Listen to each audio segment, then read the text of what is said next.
हाँ, नमस्कार दोस्तों। आज बात उस चीज़ की होगी जो लगभग हर घर के रसोई में इस्तेमाल होती है। हर घर में रसोई में इस्तेमाल होती है। चीनी की बात होगी, चीनी की। चाय हो, मिठाई हो या कोई दूसरी खाने पीने की चीज़ हो, चीनी की बढ़ती कीमतों का असर सीधा आम आदमी की जेब पर पड़ता है। हाँ, लेकिन सवाल ये है कि आखिर चीनी महंगी क्यों हो रही है? क्या इसकी वजह सिर्फ गन्ने का उत्पादन है या इसके पीछे बाजार उत्पादन लागत और सरकारी नीतियां भी जिम्मेदार हैं? आइए इस मुद्दे को आसान भाषा में समझते हैं, बिल्कुल आसान भाषा में समझते हैं। चीनी बनाने के लिए सबसे ज़रूरी कच्चा माल है, जो है गन्ना।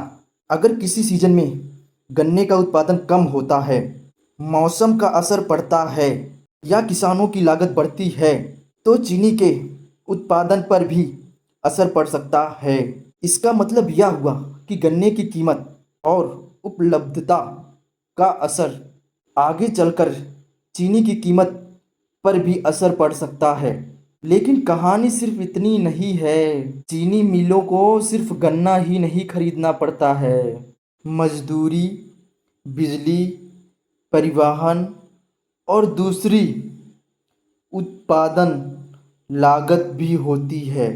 जब इन लागतों में बढ़ोतरी होती है, तो चीनी उत्पादन की कुल लागत बढ़ जाती है। और फिर सवाल उठता है, इस बढ़ती हुई लागत का असर आखिर किस पे पड़ता है? किसान पर या फिर मिल पर या फिर अंतिम रूप से आम उपभोक्ता पर? यही इस मुद्दे का सबसे महत्वपूर्ण सवाल है। किसी भी चीज़ की कीमत समझने के लिए हमें मांग और आपूर्ति को भी देखना पड़ता है। अगर बाजार में चीनी की उपलब्धता कम हो और मांग बनी रहे, तो कीमत बढ़ने का दबाव हो सकता है। वहीं अगर उत्पादन और उपलब्धता पर्याप्त हो, तो कीमतों पर दबाव कम हो सकता है। इसलिए दुकान पर बढ़ी हुई कीमतों को देखकर पूरी कहानी समझना मुश्किल है। हमें यह भी देखना होगा कि किस देश में चीनी का उत्पादन कितना है, स्टॉक कितना है और बाजार में मांग कितनी है। अब सबसे बड़ा सवाल, इसका असर आम आदमी पर किस तरह से पड़ेगा? घर में इस्तेमाल होने वाली चीनी महंगी होगी तो घर का खर्चा भी बढ़ सकता है। लेकिन असर सिर्फ घर की रसोई तक सीमित नहीं है। मिठाई की दुकान, चाय की दुकान, बेकरी, इन सब पर भी असर पड़ सकता है। छोटी दुकानदारों के सामने भी चुनौती आती है कि बढ़ी हुई लागत अपने ग्राहकों पर डालें या फिर अपनी कमाई कम करें। अब यहाँ सरकार के सामने भी कई सवाल खड़े होते हैं। अगर चीनी की कीमत बढ़ रही है, तो सरकार को देखना होगा, क्या बाजार में पर्याप्त स्टॉक नहीं है? क्या किसानों को गन्ने का उचित दाम मिल रहा है?